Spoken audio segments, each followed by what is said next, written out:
Jama'a Assalamu alaikum. Sunana Aishatu Muhammad Bage daga sashen yada labarai na gidan gwamnatin jihar Gombe.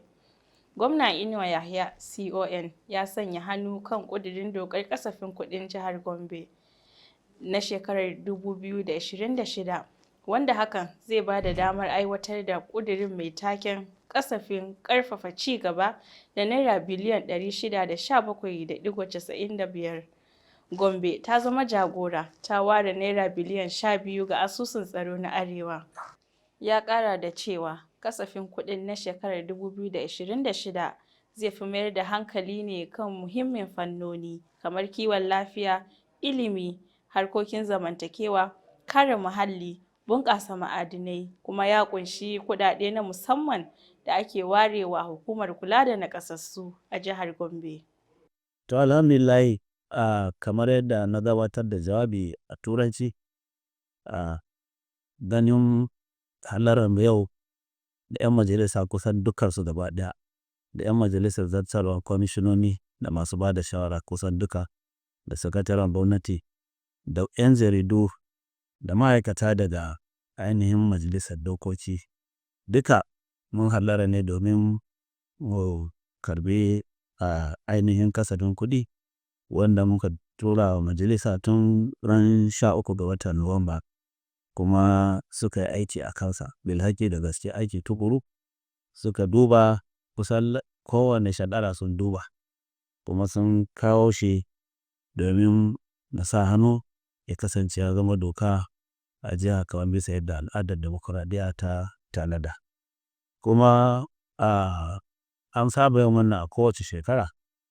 Wannan shekarar ya zo da ainihin majalisa ta yi tsari a kan kasafin kuɗi bisa ga wadda ma na tura, daga kusan biliyan wato miliyan 535.6 suka maida shi miliyan 617.9, kusan 618 kenan, bambancin kusan miliyan 83. To wannan bai zamanto wani damuwa ba, saboda ganin su ne masu ce wakilan al'umma, sun fi sanin bukatun al'umma. Amma dai ni ma na amince cewa na san abu da dama ba kaɗan ba a tattare da matsalolinmu da bukatunmu, da kuma watakila ma in an duba ta hanyar abun da za a nemo ɗin, saboda sai an nemo an samu shine kuma za a kashe. To amma dai duk da haka, abun da suka yi in Allah yarda da haɗin kan gwamnatin tarayya da kuma ƙungiyoyi na duniya da suke ba mu haɗin kai, za mu yi kokuwan da za mu yi abun da ya kamata mu tabbatar mun aiwata abun da yake cikin wannan doka, saboda al'umma su amfana kuma su samu roman demokuraɗiyya kamar yadda ake bukata. Alal haƙiƙa duniya ma gabaki ɗaya tana cikin wani hali mai wahala, mawuyaci. Na Najeriya ya bambanta saboda yanayinmu da kuma abin da Allah ya mana, kuma da ɗimbin yawan da muke da shi. To amma kasafin tsarin tafiyarmu ya samu targaɗe saboda mu tsaya haɗa kai muka duba cewa yawanmu ma alheri ba ne a gare mu. Ko me muka yi, in Allah ya taimake mu muka yi shi yadda ya kamata, kuma kowa yana da dalilin da zai iya amfana da shi, zai iya kuma saya ko ya amfani da shi ta inda ya dace, to kwalliya za ta biya kuɗin sabulu, saboda a duk duniya ba inda ake da dogaro gaba ɗaya da harkar gwamnati. Saboda haka ana ma ba zai yi wa, amma dai mun yi shimfiɗi daidai gwargwado da ya kamata al'umma su san cewa ana kula da su, ana musu abin da ya kamata. A jihar Gombe nan ko aikin kwaruruka kaɗai a cikin Gombe nan ya kai ya sa an ce talaka ana yi masa abin da ya kamata ya inganta rayuwarsa. Ga harkar ilimi, ga harkar ruwa, ga harkar tsaro, ga harkar gona, ba abin da ba mu taɓa ba don mu tabbatar da cewa mun kyautata rayuwar al'ummar jihar Gombe.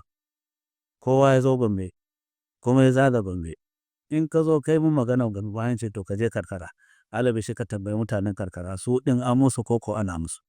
To wannan duka fahimta ne da amincewa da kuma yadda mu sadaukar da juna da mu da 'yan majalisa da ma sauran al'umma domin mu gudu tare mu tsira tare. Saboda haka muna gode wa Allah da ya ba mu wannan dama da kuma ya bamu wannan basira da fahimta muke ta yin wannan abu yau shekara an shiga na 7.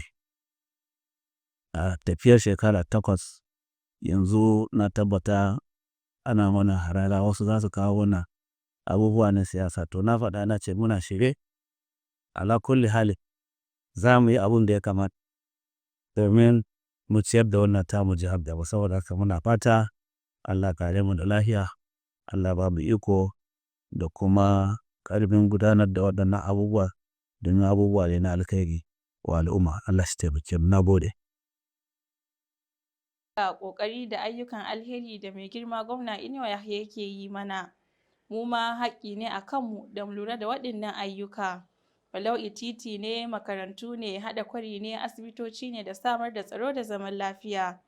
Kun san Bahaushe na cewa gwamnati tamkar uwar gida ce, idan ta yi kyau kowa zai ji daɗi. Ta jihar Gombe kyau gare ta tamkar zinariya. A nan muke kawo muku ƙarshen shirin namu. Ni ce taku ta yau da kullum Aishatu Muhammad Bage nake cewa bisalam.